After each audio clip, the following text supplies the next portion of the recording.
हमारे साथ एक और हमारे सहयोगी अनुपम भी जुड़ गए। अनुपम, देखिए, गौरव जिस बात को कह रहे थे मैं उसी बात को दोहराना चाहूंगा, क्योंकि देखिए अभी तो भले ही आपने मिलिट्री पैरामिलिट्री फोर्सेस वहां पे तैनात कर दी हो, इलाके को पूरी तरीके से कॉर्डन कर दिया, लेकिन जो अस्थिरता हम खासतौर पर बांग्लादेश में देख रहे हैं, उससे बॉर्डर के इलाकों में भी स्थिति आप कह सकते हैं कि इस समय बहुत ज्यादा, आप कह सकते हैं बहुत ज्यादा तनावपूर्ण हो सकती है। उस पर लगातार नजर रखी जा रही है, सर्विलेंस कड़ा है। लेकिन अभी वहां के ताजा हालात क्या बता रहे हैं?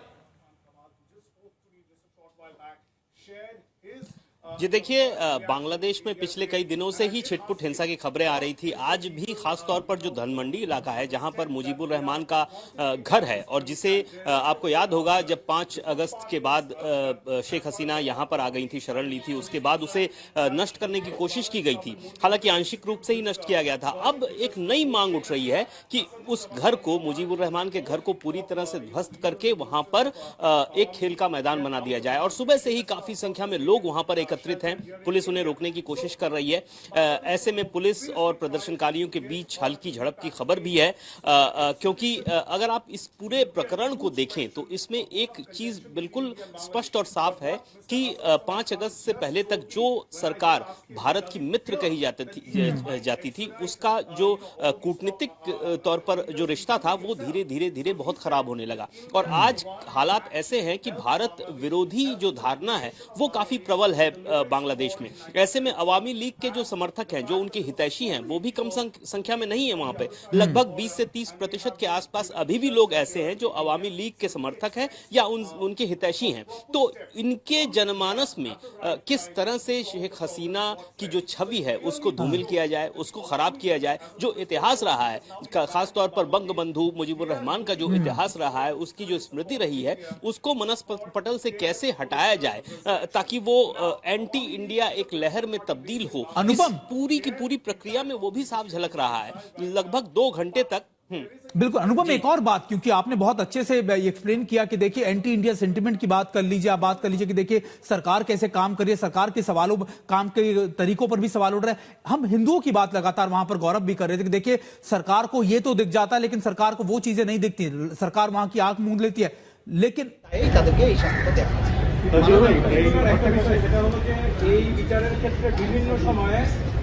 আসামিদের সরাসরি তারা না থাকলেও বলার চেষ্টা করেছেন বিচারের অস্বচ্ছতা এবং তারা রাজনৈতিক প্রতিহিংসার শিকার, বিশেষ করে আপনারা যারা এখানে আছেন बता रहे हैं कि कैसे लगातार वहां पर इस फैसले के बाद से ही सुरक्षा को कड़ा कर दिया गया है।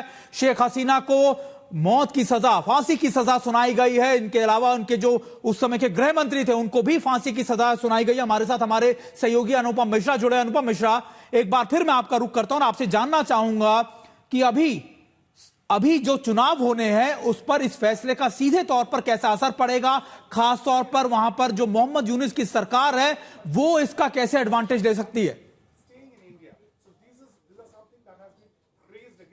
जी देखिए, इस फैसले का बांग्लादेश में बहुत ही दूरगामी असर पड़ने वाला है। उसकी वजह भी मैं आपको बता रहा हूं। फिलहाल पिछले 1.5 सालों से बांग्लादेश में जो जनमानस है उसकी जो स्थिति है वो ऐसी है कि उसे एंटी इंडिया एक लहर जो क्रिएट करने की कोशिश की गई थी उसमें बहुत हद तक मोहम्मद यूनुस कामयाब रहे हैं। जो अंतरिम सरकार है वो बहुत हद तक उस पर कामयाब रही है। अब फरवरी में इलेक्शन होने हैं। ऐसे में बीएनपी और जमात, 2 पार्टियां वहां पर हैं जो राजनीतिक पार्टियां हैं, जो प्रबल दावेदार हैं। लेकिन इन सब के बीच में अभी जो फैसला आया है उसके दूरगामी परिणाम ये होंगे कि अवामी लीग की अगर कोई आने वाले दिनों में या आने वाले वर्षों में वहां पर कोई बैन हटता या कुछ और प्रभाव पड़ता और अवामी लीग वहां पर किसी भी तरह राजनीतिक जो परिदृश्य है उसमें आने की कोशिश करती, तो उसको पूरी तरह से एकदम से बंद करने की ये कोशिश की गई है कि आने वाले दिनों में भी अवामी लीग बांग्लादेश में राजनीतिक रूप से सक्रिय न हो पाए। क्योंकि अवामी लीग और भारत, ये दोनों का रिश्ता बहुत अच्छा रहा और सालों तक रहा। ऐसा नहीं कि 1-2 साल तक ये रिश्ता रहा, जब तक शेख हसीना की सरकार रही, और जब शेख हसीना की सरकार नहीं रही तब ये रिश्ता खराब रहा। तो ऐसे में शेख हसीना और अवामी लीग का बांग्लादेश में होना भारत के लिए बहुत अच्छा है। और लेकिन जब ये अवामी लीग की स्थिति खराब होगी, शेख हसीना हसीना की छवि धूमिल होगी, खराब होगी, तो एंटी इंडिया लहर उठेगी। ऐसे में ये जो बातें हैं ये सब एक दूसरे से जुड़ी हुई हैं। अब सवाल ये उठ रहा है कि भारत कूटनीतिक तौर पर इसको किस तरह से देख रहा है।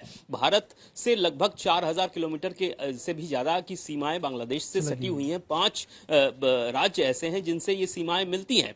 वहां पर पश्चिम बंगाल में चुनाव होना है, त्रिपुरा है, असम है, मेघालय है, काफी सारे राज्य हैं जिनसे बांग्लादेश की सीमा जुड़ी हुई है। और अगर हम पिछले 1-1.5 साल का में देखें तो जो गतिविधियां हैं, जो जिन एंटी इंडिया गतिविधियों को हसीना ने काबू में करके रखा हुआ था पिछले 10-12 सालों से, उसमें थोड़ा सा उभार आया है। तो ऐसे में अगर ये छवि और धूमिल होती है और जो कट्टरपंथी संगठन है और ज्यादा मजबूत होते हैं और फरवरी महीने में चुनाव के बाद एक स्थिर सरकार बनती है जो काफी कट्टर हो, तो ऐसे में ये भारत के लिए तो अच्छा नहीं है, साथ ही शेख हसीना के लिए भी जो दूरगामी परिणाम है वो बिल्कुल अच्छे नहीं है। एक और बात अनुपम, क्योंकि सीधे तौर पर इस फैसले को के कई मायने, कई चीजें निकाली जा रही हैं, ये कई सवाल भी खड़े हो रहे हैं पूरे फैसले को लेकर।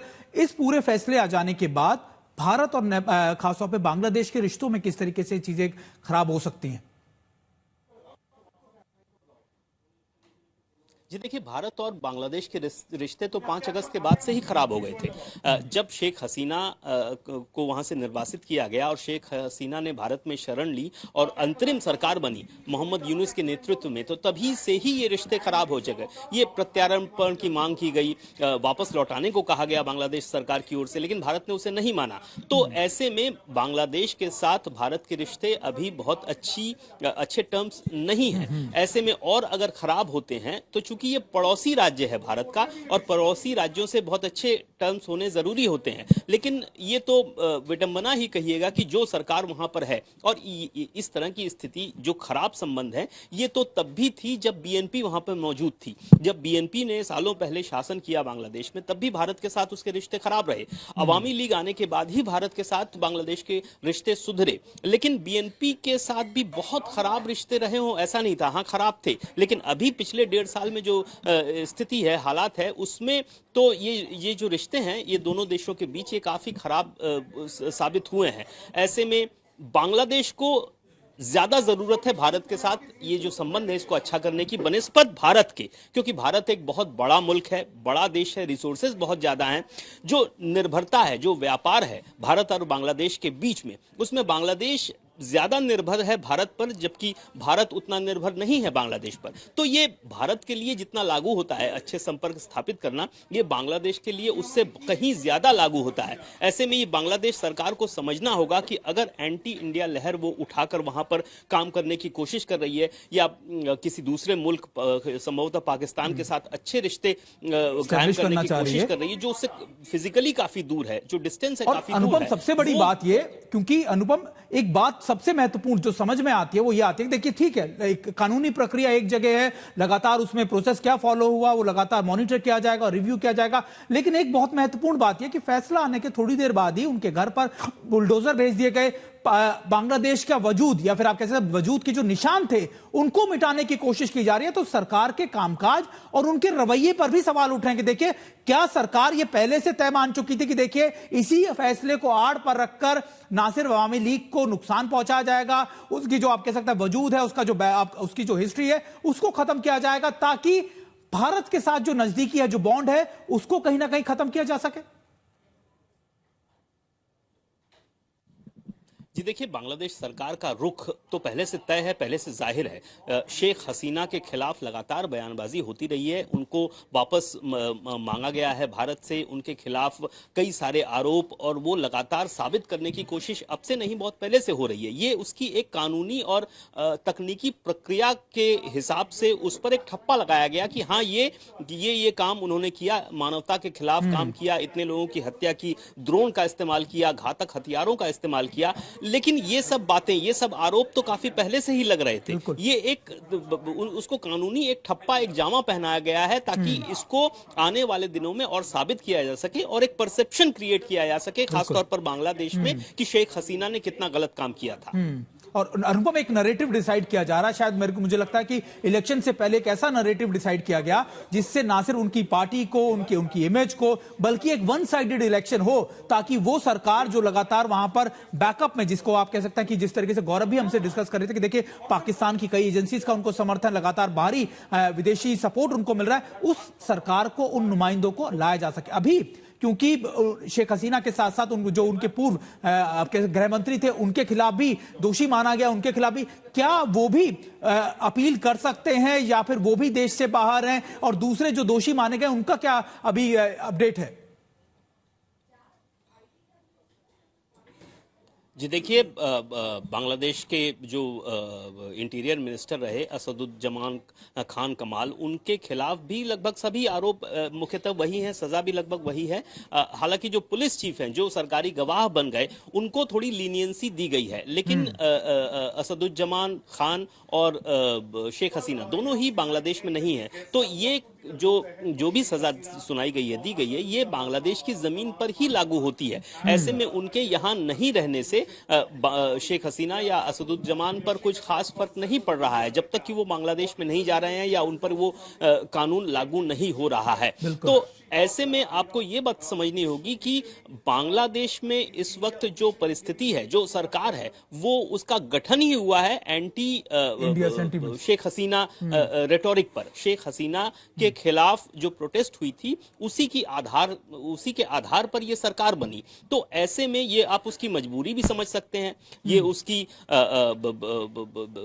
उसके लिए जरूरी भी कहा जा सकता है कि वो इस रेटोरिक या इसके खिलाफ वो नहीं जा सकते हैं, क्योंकि उनका आधार ही शेख हसीना के खिलाफ, उनकी जो सरकार का गठन हुआ है, अंतरिम सरकार का, वही शेख हसीना के खिलाफ हुआ है। तो ऐसे में जो मामला हुआ, जितनी सुनवाई हुई, जो कार्रवाई हुई, इसमें वो इसके खिलाफ जा ही नहीं सकते हैं। तो ये एक पैटर्न है जिसको वो फॉलो कर रहे हैं। आप हमारे साथ बने रहिए, क्योंकि आप बिल्कुल ठीक कह रहे हैं कि एक सेट पैटर्न था, एक सेट चीजें थी, और वो परसेप्शन ही नैरेटिव के तौर पर स्टैब्लिश की गई, और यही वजह है कहा जा रहा है कि देखिए इस पूरी तरीके से चुनावों से पहले एक तरीके का सेट गेम आपको नजर आता है।